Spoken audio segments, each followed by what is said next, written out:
이제 다 같이 일어나셔서 영과 진리로 하나님 앞에 예배드리겠습니다.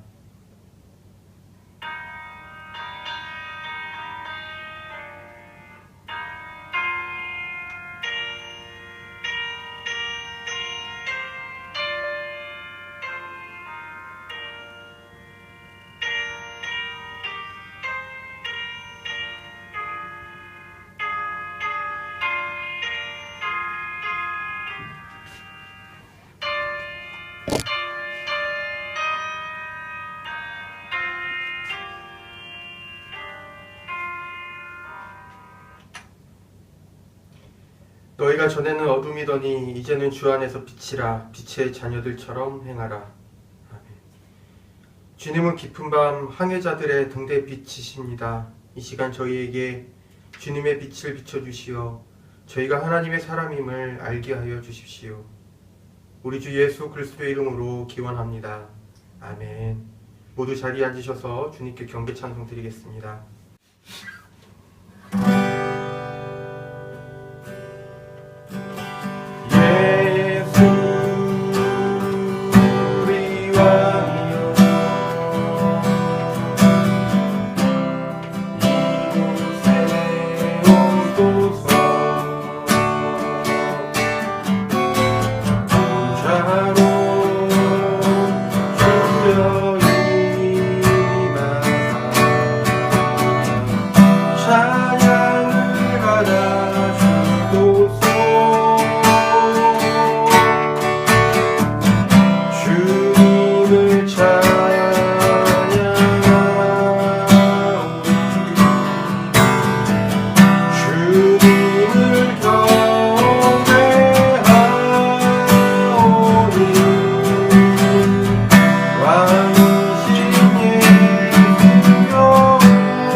나의 주, 오 나의 주,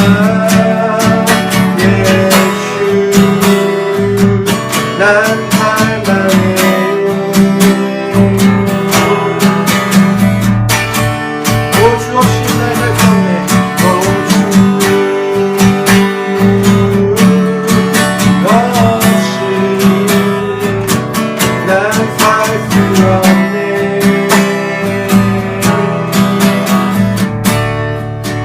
주님을 배우고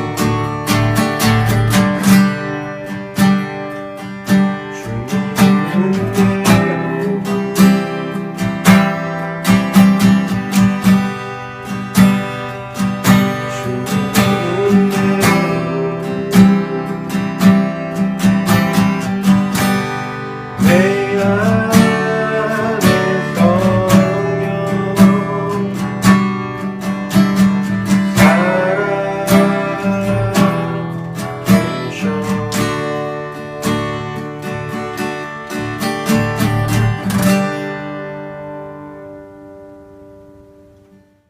이 시간 주님과 나만이 하는 죄를 고백하겠습니다.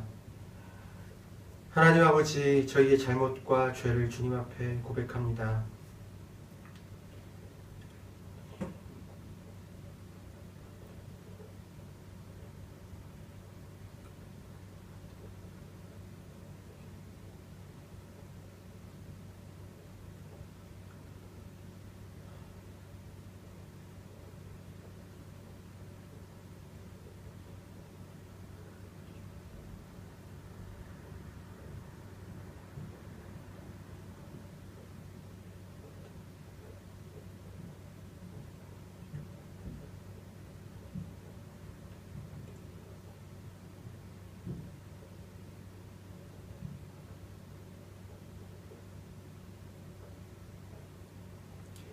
여기 하나님께서 주시는 위로의 말씀이 있습니다.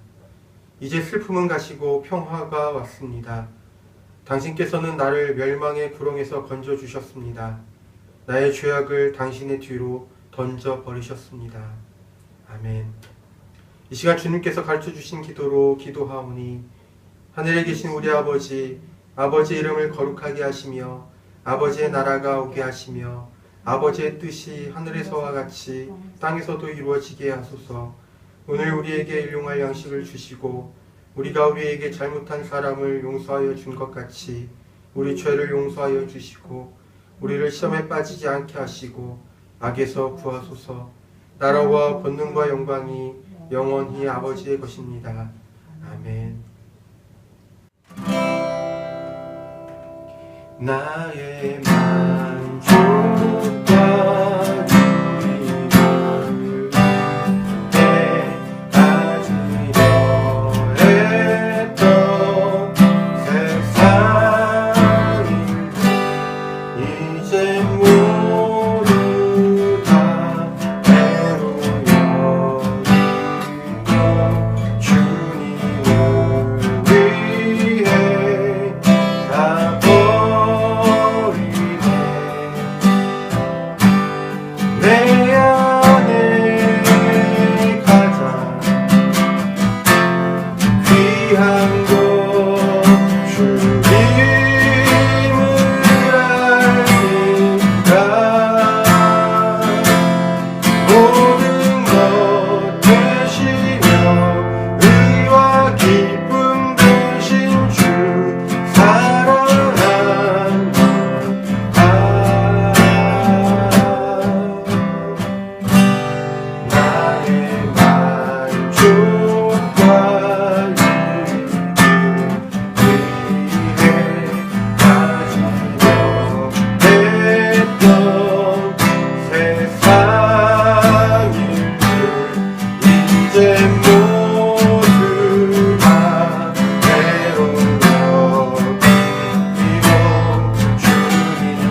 오늘 이 시간에 하나님께서 우리에게 주시는 말씀은 요한복음 18장 33절에서 37절까지의 말씀입니다. 신약성경 171면에 있습니다.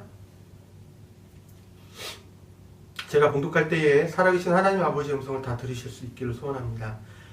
빌라도가 다시 관저 안으로 들어가 예수를 불러내서 물었다. 당신이 유대 사람들의 왕이요? 예수께서 대답하셨다.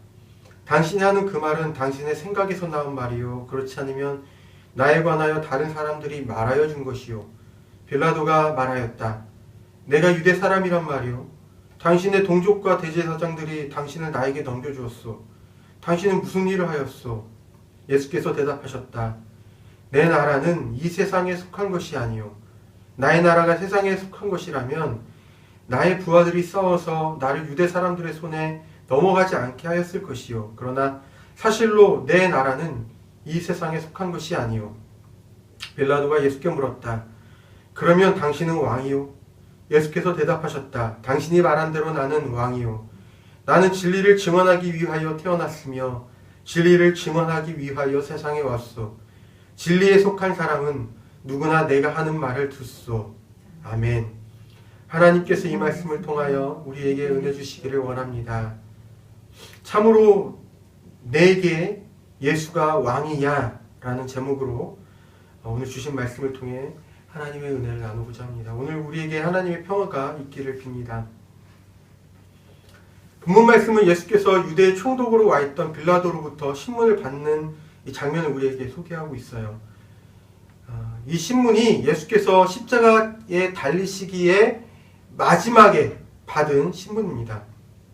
우리가 읽지는 않았지만 마태와 마가, 누가 그리고 이 요한복음이라는 이 네 개의 복음서는 예수께서 처형을 당하시기 전날 밤 12시간 동안 6차례의 신문을 받았다라고 증언을 합니다. 요한복음 18장 13절에서 14절의 말씀은 우리의 계산에 따르면은 목요일 밤, 이 목요일 밤에 예수께서 잡히시고 그 즉시 안나스에게로 끌려갔다고 말하고 있습니다. 유대가 독립해 있을 때에는 이 대제사장직이 종신직이었지만 로마에 의해서 국권을 잃고 난 이후부터는 이 대제사장직이 종신직이 아니었어요.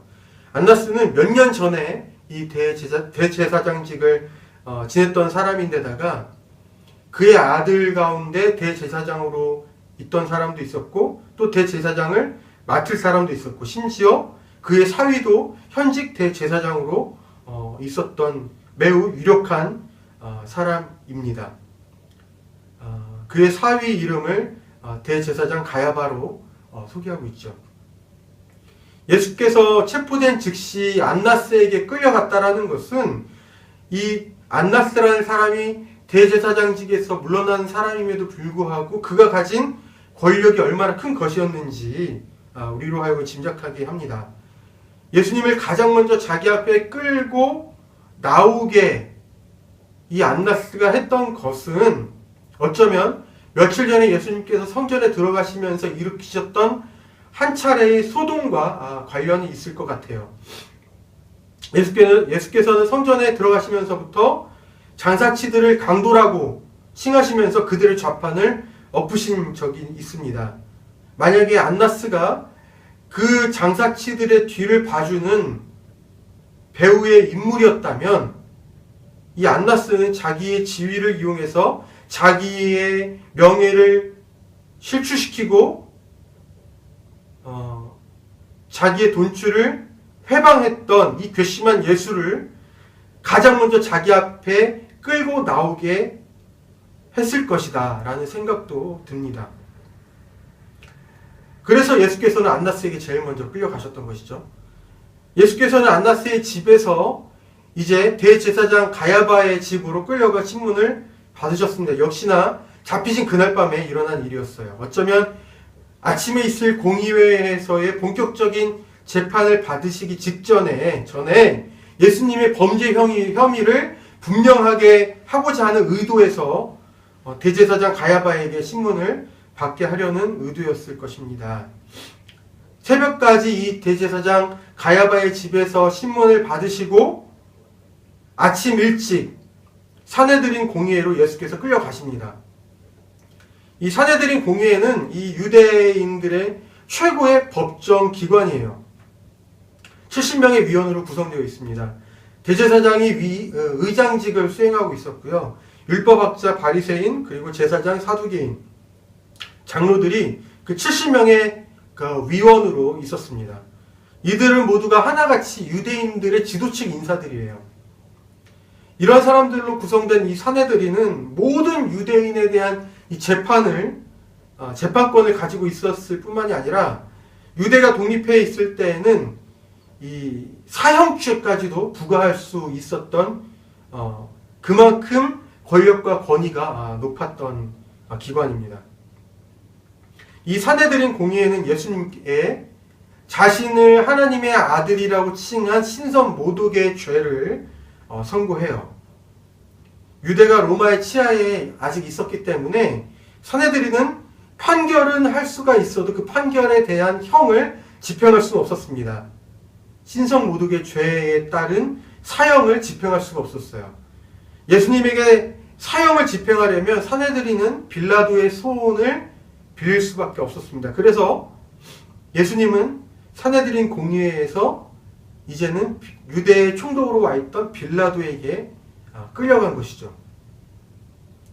예수께서 빌라도에게 끌려가시면서 첫 신문을 받을 때 이 빌라도는 예수님에게 그 형벌을 집행할 만한 죄를 발견하지 못합니다. 혐의를 찾아내지 못해요.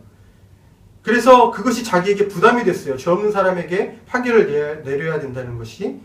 그러던 중에 이 예수님이 갈릴리 출신이라는 것을 알게 됩니다. 자기의 관할 지역에 속한 사람이 아니라 갈릴리 지역 출신이기 때문에 갈릴리 지역의 그 지도자에게 보내서 그로 하여금 판결을 받도록 하려고 했어요. 그가 바로 갈릴리 지역의 분봉왕으로 있던 헤롯 안티파스입니다. 그래서 이 빌라도는 마침 그 예루살렘 성전에 와 있던 헤롯 안티파스에게 이 예수님을 다시 보낸 것이죠. 자기의 판결을 미룬 것이죠. 그래서 예수님은 다시 이 헤롯 안티파스에게로 끌려가십니다. 신문을 받기 위해서. 당시 헤롯 안티파스는 로마로부터 이 갈릴리 지역을 다스릴 수 있는 이 왕으로서의 지위를 인정받았던 인물입니다. 헤롯 안티파스가 예수님을 신문하였지만은 그 역시도 이 예수님에 대해서 판결을 내리지 않아요. 그리고 빌라도에게 다시 돌려보냅니다. 그렇게 해서 오늘 본문의 상황인 빌라도에게 예수께서 다시 신문을 받는 이 상황에 이르게 된 것이죠. 가장 이제 마지막 신문이 바로 오늘 본문에 나온 신문의 장면이에요. 이처럼 예수님께서는 처형을 당하시기까지의 이 12시간 동안 예수님을 처형하고 싶은 사람들에 의해서 이리저리로 끌려다니면서 6차례 동안이나 신문을 당하십니다. 이런 것에 대해서 주석가 바클레이는 이렇게 표현하기도 했어요. 그는 인간의 육체를 지치게 하고 정신을 혼미하게 하며 감정을 고갈시키고 영혼을 파멸시키는 고통스러운 신문을 경험하셔야 했다. 12시간 동안에 이리저리 끌려다니면서 6번의 신문을 받는다, 취조를 받는다, 재판을 받는다. 이거 여간 힘든 일이 아니죠. 예수님에게 신선 모독의 죄가 뒤집어 씌워지는 이 모든 신문의 과정은 불의한 것들로 가득했습니다. 다 불법이었어요. 본래 산헤드린 공의회에서의 이 재판이라는 것은 피고에게 유죄를 선고하고 이 형을 집행하기 위한 것이 아닙니다. 오늘 우리에게 있어서는 검사가 피고의 죄를, 형사법일 경우에는 피고의 죄를 드러내고 구형을 하죠. 이 사람의 죄는 이만한 대가를 치러야 한다. 벌을 받아야 된다. 오늘날의 법, 형사재판은 이제 그런 법인데, 이 산헤드린 공의회에서의 재판은 그런 게 아니에요. 본래 목적은 유죄를 선고하고 형을 집행하기 위한 것이 아니라 재판에 있어서 고발당한 피고인에게 자비를 베푸는 것이었습니다. 어느 정도였냐면 피고인에게 정상을 참작할 만한 상황이 전혀 없어도, 그런 사정이 없을 때라도 그의 죄과를 가볍게 할 그 무언가를 찾아내기 위해서 애썼던 것이 바로 이 산헤드린 재판이었어요. 그들의 의무였어요. 판결을 하는 사람들의. 재판에 있어서 산헤드린의 의무가 또 원칙이 이러했지만은 예수님에 대해서는 이 원칙이 예외로 작용이 됩니다. 이들은 이 원칙을 지키지 않습니다. 그들은 어떻게 해서라도 이 예수님에게 자비를 베풀려고 했던 것이 아니라 오히려 어떻게 해서라도 그들이 바라는 죄목을 예수님에게 뒤집어 씌우려고 했던 것이죠. 본래 유대 법률상 피고에게 유죄를 선고하기 위해서는, 그러니까 이 사람을 재판을 회부시키기 위해서는 최소 2명 이상의 이 증언이 필요했습니다. 그리고 이 각 증인들의 증언이 7가지 질문, 몇 년, 몇 월, 며칠, 몇 시, 무슨 요일에 어디에서 일어났냐 라는 이 7가지 질문에 대해서 이 증언들이 서로 일치하지 않으면 재판이 진행되어서는 안 됐어요. 이게 유대 법률상의 원칙이에요. 재판에 있어서의 원칙. 이 산헤드린에서도 피고가 증인들의 증언을 통해서 완전히 유죄로 선고받기 전까지는 이 사람은 무죄한 사람으로 취급이 되어서 재판에 회부시키지 않았습니다. 이거 오늘날의 우리 표현으로 하면 무죄 추정의 원칙이죠. 범죄에 대한 논의는 증인들의 증언을 통해서 확인되었을 때에만 비로소 재판이 열리고 신문할 수가 있는 것인데, 안나스가 자기 앞에 끌려온 이 예수님을 신문할 때에 예수님께서 안나스에게 들은 사람에게 물어보시오라고 말씀하신 것은 증인들의 일치된 증언들을 찾지도 않았는데 예수님을 신문하라는 이 안나스에 대해서 당시 재판의 그 원칙을 상기시켜 주는 거예요.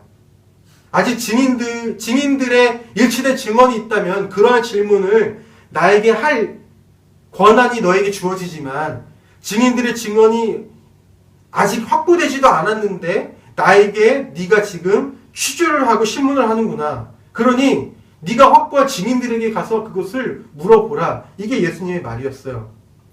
지금 이 말이 그거거든요.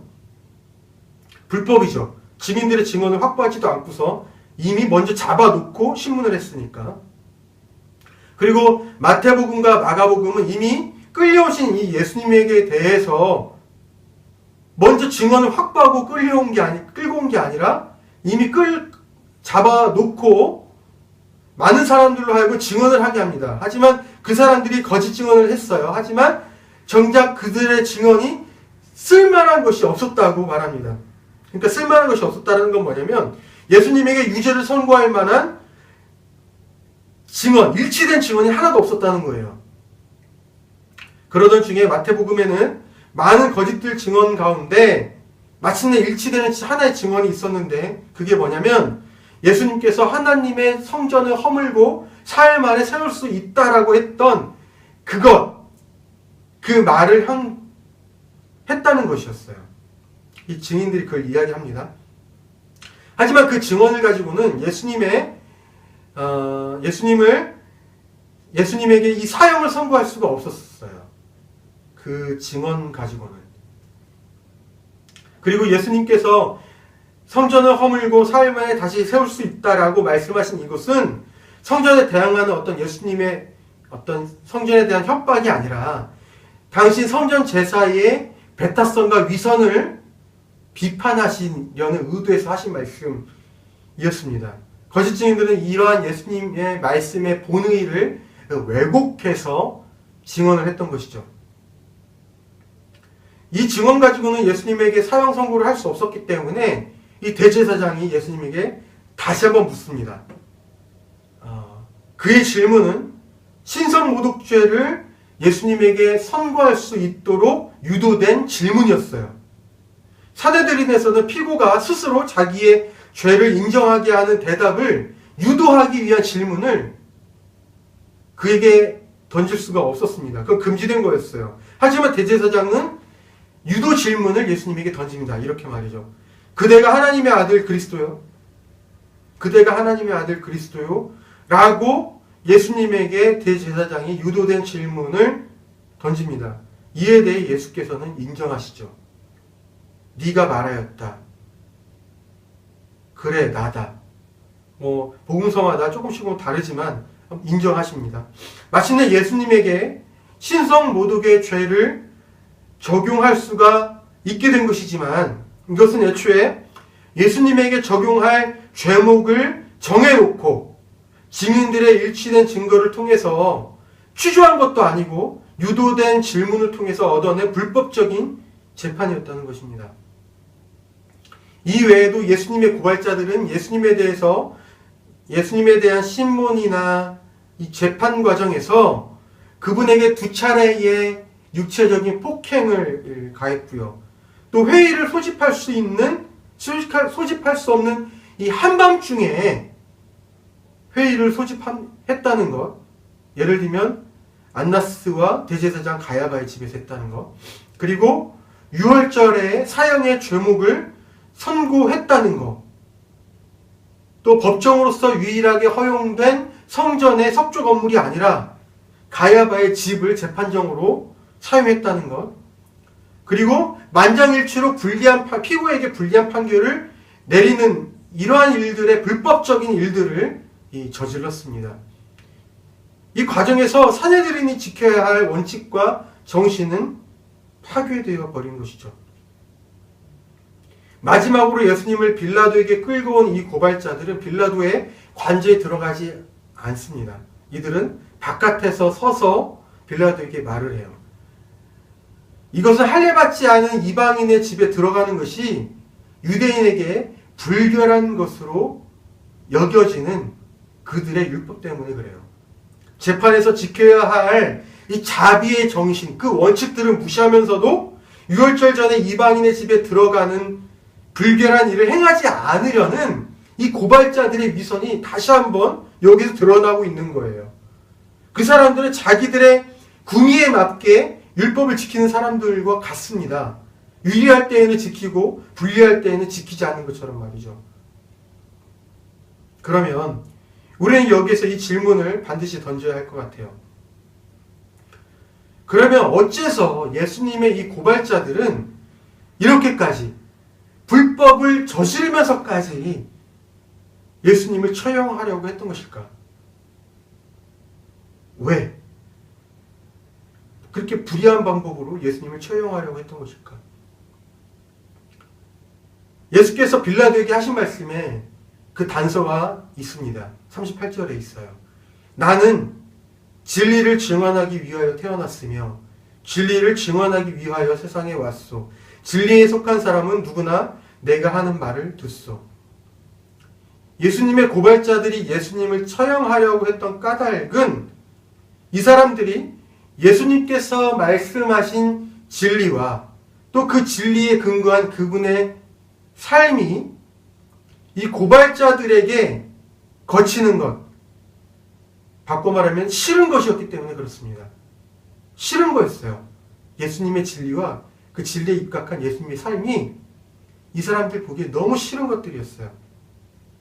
이 사람들에게 예수님은 듣기 싫은 것을 말하는 사람이고 보기 싫은 것을 보게 하는 사람이었습니다.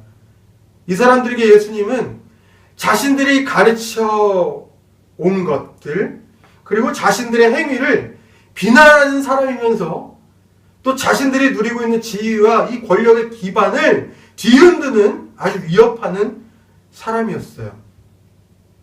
그래서 이 고발자들은 눈의 가시와 같은 예수님을 죽이기로 혈안이었던 것이죠. 당신은 왕이요? 라고 묻는 이 빌라도를 향해서 예수께서 이렇게 대답하십니다. 나는 왕이요. 진리에 속한 사람은 누구나 내가 하는 말을 듣소. 예수께서 빌라도에게 마지막으로 신문받은 이 장면에서 우리가 기억해야 할 것은 빌라도가 예수님께로부터 사형을 선고할 제목을 찾기 어려울 만큼 예수께서 무죄하신데 억울하게 당하셨다라는 것을 확인하는 데 있지 않습니다. 중요한 건 이거예요. 예수님의 말씀을 듣는 사람이 바로 진리에 속한 사람이라는 것입니다.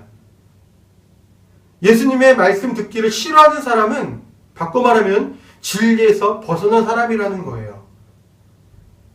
우리는 저마다 자기 생각과 자기의 마음에 옳게 여겨지는 대로 살아가요. 그 옳고 그름을 판단하는 이 나의 생각과 마음이 이 기준, 마음의 기준이라는 것은 우리가 살아가는 문화나 우리가 속해 있는 전통, 이 사회의 분위기로부터 영향을 받아서 만들어진 것입니다. 그래서 어떠한 인문학자는 이렇게 말하기도 했어요. 나는 관습의 산물이다. 내 인식과 내 판단의 틀이라는 것이 사회로부터 독립되어서 형성된 것이 아니라는 말이죠. 우스갯소리로 들릴 수도 있지만 장래 희망을 적는 칸에 건물주라고 적었다던 어느 초등학생의 이야기가 우리에게 어색하게 다가오지 않는 이유는 우리 어른들이 만들어 놓은 혹은 지금도 만들어가는 이 세상이라는 것이 편하게 돈 많이 버는 것이 최고라는 이 가치를 정말 말 그대로 최고의 가치인 것으로 받아들이는 이 세상처럼 우리가 어린들에게 경험되고 있기 때문에 그렇습니다. 돈이 최고인 문화 속에서 나는 무슨 일을 하든 돈을 많이 버는 쪽으로 생각하고 결정하고 행동하려고 하죠. 다른 사람에게 인정받는 것이 최고인 문화 속에서는 나는 어떻게든 남에게 인정받는 쪽으로 생각하고 행동하려고 합니다. 사람들이 돈을 최고로, 건물주를 최고로, 안정적인 직업을 최고로 인정받는 것을 최고로, 명예를, 건강을, 그 어떤 것을 최고로 여기면서 그것을 내 판단의 기준으로 삼고 생각하고 행동하면 정말 그것이 우리의 문화가 되고 결국은 그것이 우리의 생각을 지배하는 세상 속에 우리는 살게 될 것입니다. 내 생각과 내 마음의 판단의 기준이 되는 바로 그것이 나를 움직이게 하는 나의 왕이 되는 것이죠. 세상의 것들 안에 있으면 그것이 왕이 되어 내 행동에 영향을 끼치지만 진리 안에 있으면 예수께서 왕이 되어 내 행동에 영향을 끼칩니다. 이것이 오늘 예수께서 말씀하신 진리 안에 속한 사람은 내 말을 듣는다 라는 말씀의 뜻입니다.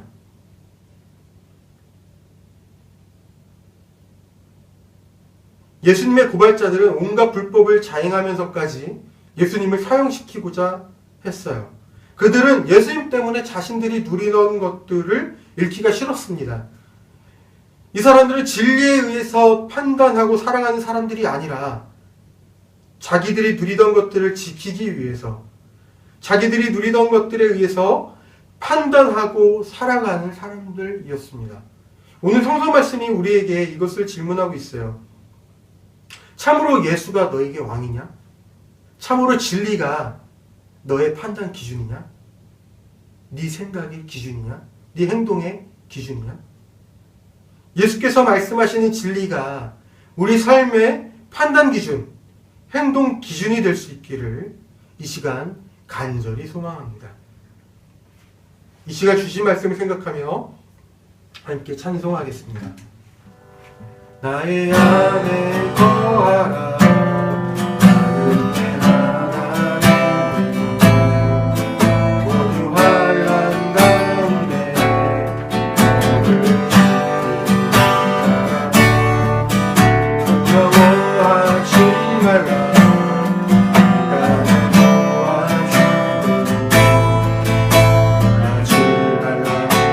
손 잡아주리라.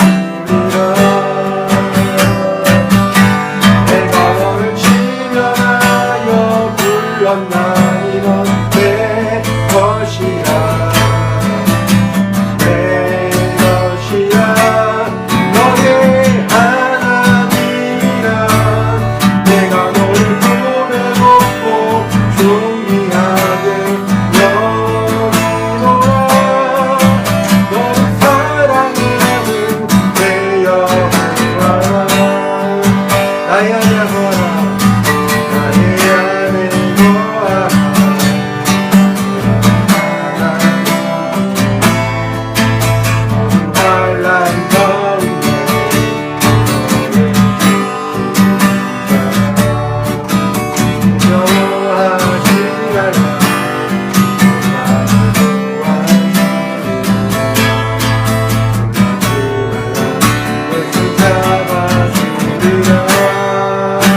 하나님 아버지, 저희가 무엇을 중요하게 여기고 살아가는지 뒤돌아봅니다. 주님의 진리가 저희 생각과 또 마음의 판단이 기준이 될 수 있도록 진리의 길을 저희가 듣고자 합니다. 저희가 분명하게 깨닫도록 가르쳐 주시고 또한 굳게 붙잡도록 도와주십시오. 함께 그 길 가며 서로 격려하는 우리는 교회의 모든 교우들로 이루어 가실 예수님의 이름으로 기도합니다. 아멘. 봉헌기도 드리겠습니다. 하나님 아버지, 주께서 주신 것의 일부를 다시 주님께 드립니다. 주님께 드려진 예물이 주님께서 주목하시는 사람과 주님께서 주목하시는 상황을 위해 사용될 수 있도록 기회를 주시고 인도하여 주십시오. 예물 드린 마음을 귀하게 받아주시고 그 삶이 넉넉하게 하셔서 그 삶을 통해 더욱 많은 섬김이 다른 이들에게로 흘러가도록 복 주시고 인도하여 주십시오. 예수님의 이름으로 기도합니다. 아멘. 우리는 교회 예배 오신 여러분을 환영합니다. 주일 공동체 예배는 주일 오전 11시 이곳에서 함께 모여 드리고 있습니다. 예배 후 식탁교제가 있고요. 함께 하시면서 교제하면 더 좋겠습니다. 우리는 교회의 주일 공동체 예배와 아침 묵상과 기도 이것들이 유튜브 우리는 교회 채널을 통해서 제공되고 있으니까요. 함께 하시면서 은혜를 받으실 수 있기를 소원합니다. 우리는 교회가 선교 후원하는 임상순 정경화 선교사님 가정이 코스타리카에 잘 도착하고 그곳에서 하나님의 살아계심을 경험하였다는 소식을 전해 들었습니다. 이번 주간은 선교사님 가족이 어린 자녀들과 함께하는 비자 여행에 어려움이 없도록 함께 기도해 주시면 고맙겠습니다. 이제 다 같이 일어나셔서 파송 찬양을 부르시고 세상으로 나아가겠습니다.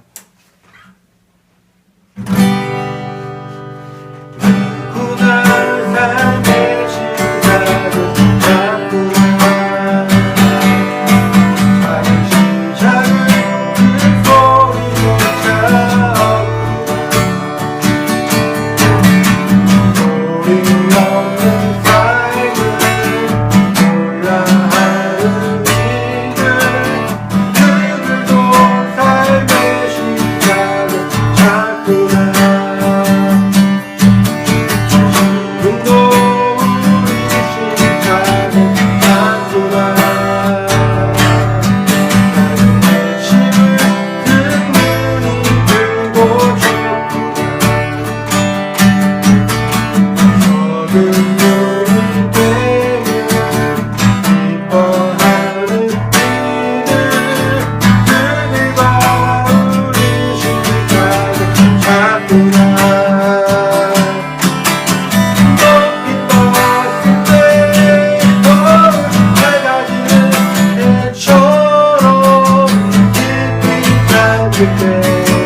더욱 소리 없는 바다처럼 나는 주라 소리 없는 것들아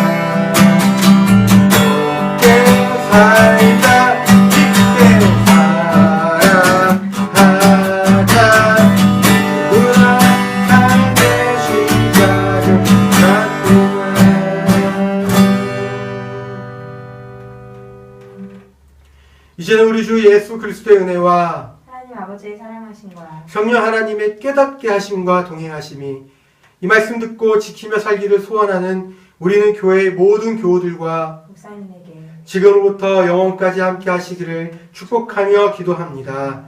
아멘.